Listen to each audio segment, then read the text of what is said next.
Daisy.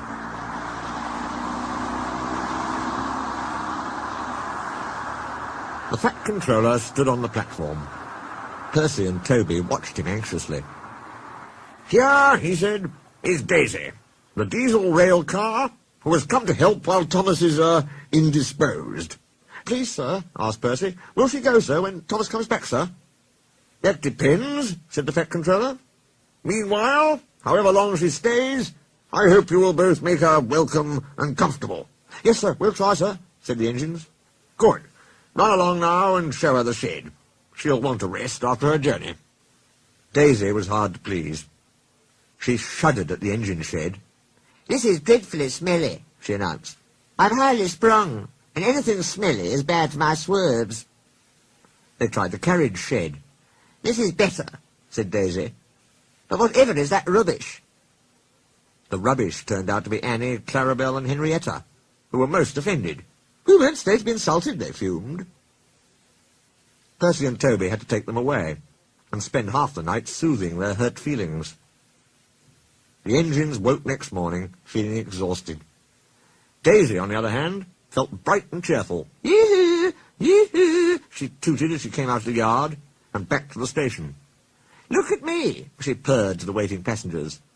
"I'm the latest diesel, highly sprung and right up to date.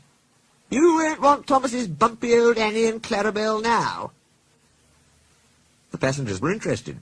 They climbed in and sat back comfortably, waiting for Daisy to start. Every morning a van is coupled to Thomas's first train. The farmers send their milk to the station, and Thomas takes it down to the dairy.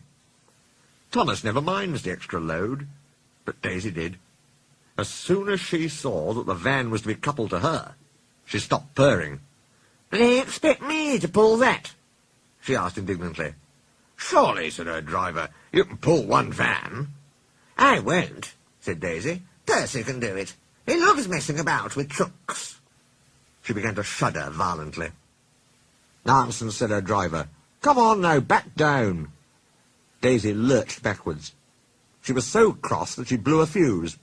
"Told you," she said, and stopped. The shunter, the guard, the station master, and her driver all argued with her, but it was no use.